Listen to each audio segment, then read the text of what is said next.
vie que je peux toucher et dans lequel je peux vous apporter une idée, une solution, une réponse. Voilà, c'est ça mon but, c'est de nous amener à nous convertir, de nous amener à nous transformer, à aller de l'avant, voilà, atteindre nos objectifs, voilà, atteindre, voilà, ce dont on veut faire dans la vie. Et donc aujourd'hui, nous sommes sur le thème du consultant. Quelle est la différence entre le consultant et le coach, qu'on appelle le conseiller? Il y a des conseillers parentaux, il y a des coachs en développement personnel, il y a des coachs en émotion, il y a des coachs en conseiller matrimonial, voilà, parental.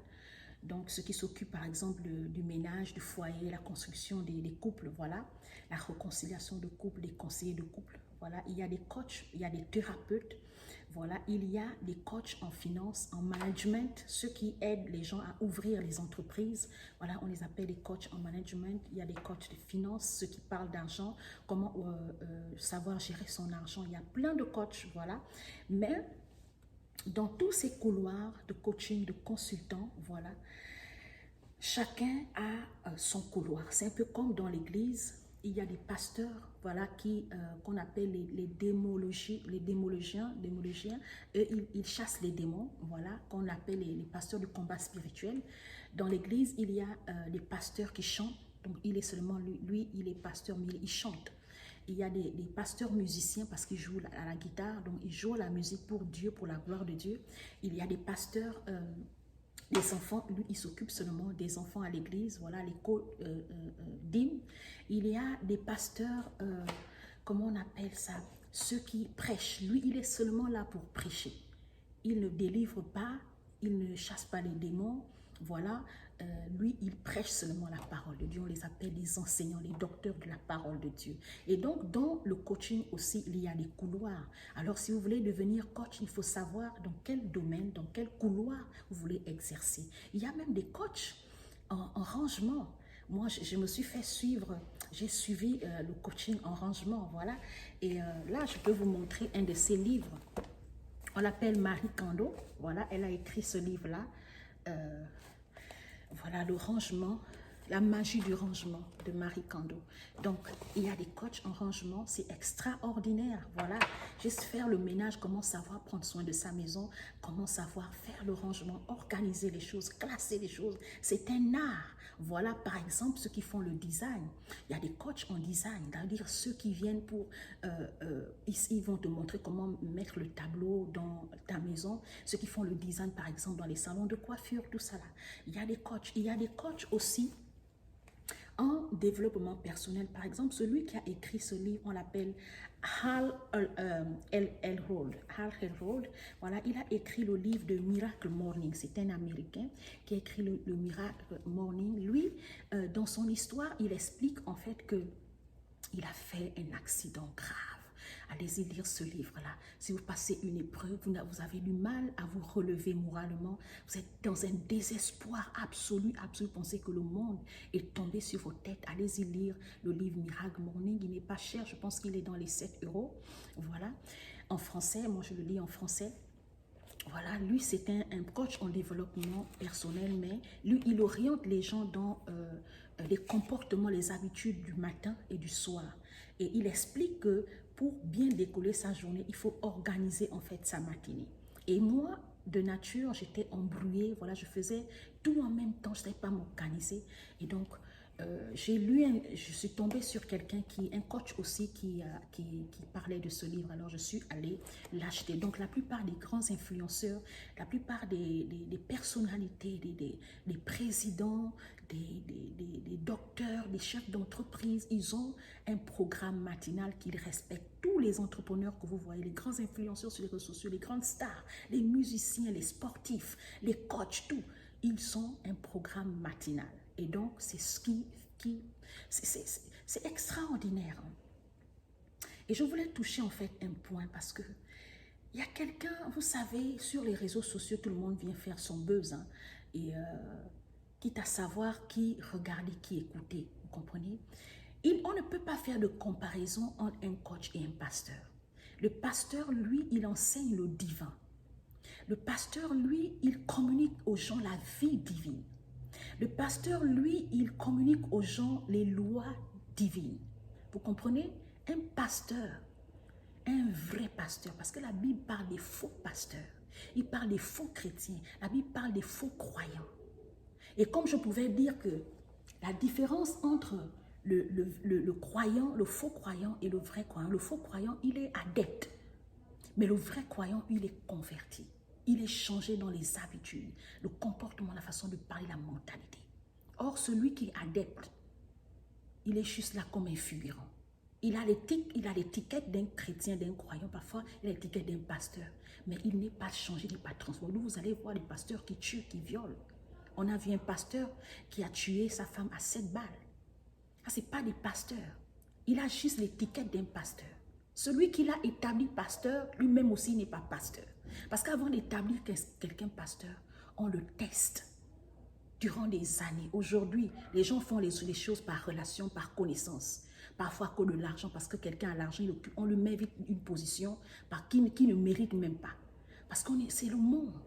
Donc le coaching, voilà, le coach, voilà, c'est celui qui amène quelqu'un, qui aide quelqu'un à savoir gérer ses émotions, qui motive, qui aide le client à s'identifier dans ce qu'il veut faire. Donc celui qui est le coach, lui, il t'oriente, il te motive, il te booste. On les appelle des motivateurs. Et ce n'est pas faux, ce sont des choses vraies. Je vous dis que moi-même, ce qui me permet de vous parler aujourd'hui, parce que je me suis fait former. J'étais nulle partout, j'étais embrouillée, je vous dis la vérité. Il y a des gens, ils sont intelligents, ils ont des connaissances, ils sont instruits, des belles femmes, des hommes beaux. Ce sont même des entrepreneurs, ils sont embrouillés, tout est malmené dans leur vie. J'ai fait plein, je vous dis, j'ai suivi les formations en rangement. Là, j'ai suivi les formations comment organiser mes matinées sur le Miracle Morning. Là, c'est la magie du rangement. Là, c'est réfléchissez et devenez riche. Là, il parle de comment gérer les finances. Ici, en Occident, le gros problème que nous avons, beaucoup de gens, quand on revient de l'Afrique, on ne connaît pas comment faire les budgets. Beaucoup d'Africains ne savent pas comment gérer l'argent. Nous, on ne nous apprend pas comment gérer l'argent à l'école. Même dans les familles. La plupart des gens, quand ils viennent, les Africains, ils viennent en Occident, ils ont le problème avec l'argent. Les Africains qui savent faire le budget, la fin du mois, les comptables ou les gestionnaires, bien ceux qui sont venus en Occident. Beaucoup d'Africains ne connaissent pas ce qu'on appelle le budget. Nous, on vit du jour au jour.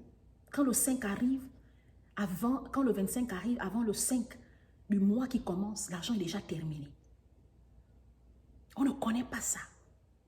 Et j'ai dû me faire former dans les livres, me reconstruire. Ces livres-là, par exemple, on appelle ça le secret. Le secret. Lui, il parle de la gérance des émotions. Parce que j'avais un problème, voilà, et son livre ici, on appelle ça le secret. C'est en anglais. Lui, il parle de la gestion des émotions. Comment prendre le dessus sur les mauvaises atmosphères, comment gérer les relations. Quand tu vas au travail, comment être au-dessus des autres, des provocateurs, ceux qui aiment les problèmes, comment gérer en fait le relationnel, comment gérer les émotions dans le couple, dans la vie à deux, dans les entreprises. Par exemple, si tu es un chef d'entreprise, comment pouvoir prendre le contrôle et gérer les émotions des employés. Donc, il y a tout un enseignement. Quand on parle de développement personnel, je vous dis que tout ce que vous écoutez, qui vous décroche, n'est pas écouter les coachs là. Je sais que dans les coachs, il y a des faux. C'est comme dans la vie chrétienne. C'est comme comme on appelle chez les médecins, la médecine. On va trouver des vrais docteurs, des faux docteurs. Il y a des docteurs qui tuent les gens. Des docteurs qui sacrifient les vies. Il y a des docteurs francs-maçons, rosicruciens. Dans l'église, on trouve des faux pasteurs, des pasteurs qui violent, qui font n'importe quoi, qui sacrifient les gens. Il y a des enseignants qui sont francs-maçons.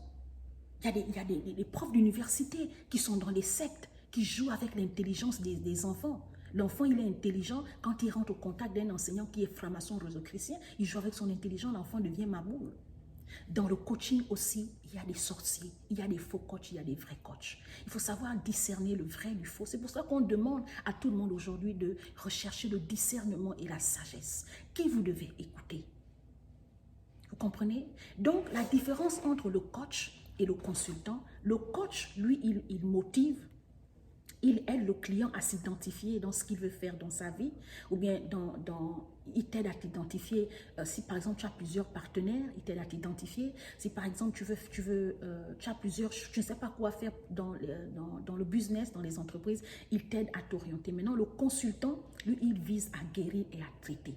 Lui traite les problèmes et il guérit le problème depuis l'origine. Le coach, il oriente en termes de santé. Qu'est-ce que tu dois faire pour avoir une meilleure santé? Il t'oriente. Or, le consultant, lui, il traite ton problème de santé et il t'amène jusqu'à la guérison. C'est ce qu'on appelle un conseiller. Donc, il y a des conseillers matrimoniaux, des conseillers parentaux, voilà, des conseillers de famille, des conseillers des enfants. Lui, il traite le problème des enfants. Quand un enfant est déséquilibré, quand un enfant est impoli, on n'arrive pas à le contrôler. Il traite le problème de l'enfant jusqu'à la souche. C'est ce qu'on appelle des consultants. Donc, si tu veux devenir coach, il faut choisir si tu as la capacité de devenir consultant, toi, tu dois traiter les problèmes des gens et guérir. Si tu veux devenir un simple coach, toi, tu motives, tu apportes de l'aide, voilà, tu orientes les gens. C'est ça, c'est ce que le coach fait dans la vie des gens. Maintenant, le consultant, lui, il apporte, il libère, voilà. Par exemple, si tu as un problème tu n'arrives pas à pardonner, tu as tellement mal, tu souffres du fait que les gens t'ont trahi, ils ont profité de toi, un homme a profité de toi, tu as mal à l'intérieur de toi. Qu'est-ce que le consultant fait? Lui, il traite cette douleur-là. Pourquoi la douleur-là est là? Et ce qu'il fait, il cherche à te sortir, te libérer, te guérir de la douleur. Le coach de vie, lui, il aide à te concentrer sur l'avenir. Il te parle de ton avenir. Il te motive à poursuivre tes passions et tes objectifs. C'est ce que le coach, lui, fait. Le consultant, lui, il prend quelqu'un, il t'offre des idées et il intervient dans tes idées. Lui, il intervient. Le coach, normalement, il est un peu superficiel. Il ne rentre pas dans les profondeurs. Le coach, il te donne des idées, il te donne des aperçus, il t'oriente, il te motive, mais ce n'est pas lui qui prend les décisions à ta place. Il ne te dit pas, fais comme ça exactement. C'est pour ça que les gens, en fait, sont déçus quand ils viennent quand ils veulent prendre les formations de coaching ou bien quand ils veulent se faire coacher. Ils attendent à ce que le coach résolve son problème. Non, le coach, il ne résout pas les problèmes des gens. Le coach, lui, t'oriente. Le coach, lui, il te donne des idées, des aperçus. Le coach, lui, il te pousse vers l'avant, vers l'avenir. Il te motive, en fait. Il te donne des paroles de motivation. Par exemple, je me suis fait coacher par une femme appelée Madame Lucie Diez, que je salue déjà, qui est l'une de mes mentors. C'est une femme française.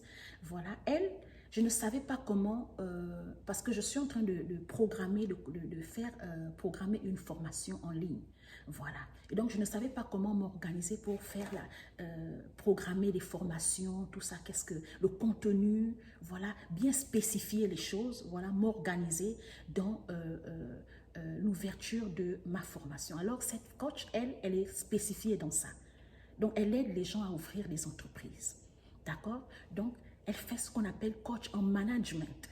Vous comprenez? Elle est aussi coach de sport. Parce qu'elle donne aussi des cours sur le yoga. Donc, il y a une autre coach qui est un de mes mentors. Moi, je ne vous cache rien, hein, vous comprenez? Une autre coach qui est américaine, elle est aussi un des mentors. On l'appelle Sharon Pearson. Sharon Pearson, elle est aussi coach en management. Elle vous aide aussi à ouvrir votre entreprise. Elle est faite pour ça. Non seulement ça, elle est aussi coach en développement personnel. Vous comprenez? Donc, dans toutes ces conférences, dans les conférences là où j'ai assisté, la plupart de ceux qui étaient là, ce sont des chefs d'entreprise qui viennent. Et ensuite, quand tu vas par exemple, le coach, quand elle fait le coach en finance, il n'y a que les affairistes qui sont là aussi. Comment savoir gérer ses finances en tant que chef d'entreprise? Le coaching, c'est un truc extraordinaire. Donc, normalement, les coachs, les gens qui pensent que le coach veut prendre la place du pasteur, c'est un problème de compréhension. Il faut chercher à connaître, il faut lire. Qu'est-ce que le coaching? Qu'est-ce que le consultant? Qu'est-ce que le conseiller? Et il y a aussi les gens qui font le leadership. Celui qui fait le leadership, lui, il touche tout. Il touche l'aspect spirituel, il touche la santé, il touche les entreprises, les finances. C'est le genre de coach, en fait. Lui, il fait tout. C'est ce qu'on appelle les leaders. Il peut faire la politique. Donc, il faut comprendre. Oh, les Écritures disent que mon peuple périt par manque de connaissances. Et quand je vois des Africains se faire la guerre, dire que oh, tout le monde veut devenir coach. Oh, oui, il y a des faux coachs. Mais normalement, en tant qu'Africains, nous avons besoin de nous développer. Sur le plan mental, psychologique, moral. Aujourd'hui, à l'église, plein de gens se marient à l'église. Mais la femme ne sait même pas tenir un foyer.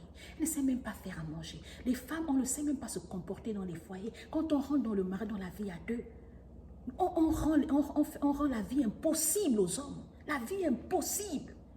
Mais nous sommes chrétiennes. Pourquoi le pasteur n'a pas traité le problème du comportement de la personne? C'est maintenant le rôle du coach. Le coach vient t'amener à mieux te comporter. Normalement, un coach, ce n'est pas quelqu'un qui est parfait. Un coach, ce n'est pas quelqu'un qui ne peut pas divorcer. Un coach, ce n'est pas quelqu'un qui est, il est super héros. Il ne tombe pas. Le coach, c'est un être humain comme vous. Si les pasteurs pêchent, ils tombent. Le coach, c'est un être humain comme vous. Spécialement s'il n'est pas leader, s'il ne traite pas le spirituel. Il peut aussi avoir des problèmes sur le plan spirituel. Le coach peut divorcer, le coach peut faire des erreurs. Il y a des coachs qui escroquent. Ils sont malades intérieurement. Mais quand il vient vous coacher, il ne vous coache pas sur l'aspect de son problème. S'il a des connaissances, comme l'enseignant, un professeur d'anglais, qu'est-ce qu'il fait? Il vous transmet des connaissances sur l'aspect de la langue. Il vous transmet quelque chose pour vous aider à vous identifier dans l'avenir. C'est ce que l'enseignant, par exemple, d'anglais fait, le prof d'anglais fait. Mais un prof d'anglais, il peut avoir des problèmes dans son foyer. Et pourtant, il a une compétence. Et pourtant, il transmet la connaissance. Un médecin, un prof de philosophie, il peut avoir des problèmes. Un docteur peut être malade. Quand bien même qu'il est docteur, par exemple, il est gynécologue. Une femme gynécologue, quand elle va accoucher, elle peut faire une fausse couche. Elle peut rater son accouchement. Ce n'est pas parce qu'elle est docteur en gynécologie qu'elle ne peut pas faire d'erreur. Qui vous a dit que les coachs sont des gens parfaits, des gens super-héros? C'est pas ça. Il faut réfléchir avant de parler. Les gens parlent en désordre sur les réseaux sociaux. Ils parlent avec des émotions, ils ne parlent pas avec la tête. C'est ça que je dis que beaucoup de gens fonctionnent avec des émotions. On a besoin de nous développer. On a besoin de chercher la connaissance. Les gens instruits. Il y a des femmes, elle est instruite. Elle est magistrale, elle est docteur. Elle a la connaissance. Elle sait s'exprimer. Elle sait se vêtir. Elle est belle. Mais les hommes la manipulent. C'est un ballon pour les hommes se moquent d'elle. Cette femme, elle a besoin de quoi? Elle a besoin d'un coach. Pourquoi les footballeurs, il est meilleur, il a un don, il a un talent. Les Samuel Eto'o, ils ont des coachs. Les Didier Drogba, ils ont des coachs. Tous les grands footballeurs, les grands basketteurs que vous connaissez, ils ont des coachs. Mais pourtant, ils ont des dons et des talents. Vous pensez qu'ils ont des coachs, pourquoi? C'est pour les motiver. Mais c'est quoi cet esprit de limitation que nous, les Africains, on a? Dire que les coachs sont ceci, sont cela. Arrêtez. Tu critiques l'autre, il est temps pour toi de prendre ta vie en main, de chercher ton propre développement, de passer ton temps à dire des choses qui ne sont pas vraies. Le coach de vie, il est considéré comme un partenaire, un guide. Or, le consultant, lui, traite le problème. Le conseiller, lui, il rétablit. Il rétablit la fonction, il ramène la stabilité et l'équilibre dans la vie de l'homme. Un coach de vie, il t'aide à progresser dans un chemin que toi-même tu as déjà choisi, à découvrir ta propre, ta propre voie. Le coach de vie, il t'aide à analyser les différents aspects de ta vie, à te concentrer sur un aspect spécifique. Et ce que le coach lui fait. Le coach te fournit un cadre. Il t'aide à t'orienter sur les croyances, la confiance en soi. C'est ce que le coach lui fait. Donc, arrêtez de mélanger les choses. Devenons sérieux. Au XXIe siècle, on n'a pas besoin de bagarres, de faire les guerres, des coachs, des consultants, des pasteurs. Regardez, le diable est en train de saccager les hommes, la vie des hommes. Le monde est dans une situation chaotique. On n'a pas besoin de se déchirer. On a besoin de s'unir et d'être une force. Dans l'unité, une génération qui s'unit, qui se lève. Il n'y a pas de comparaison. Personne n'est meilleur, personne n'a la science infuse, personne n'est plus puissant que l'autre. La seule chose qu'on doit faire, si on s'unit, les conseils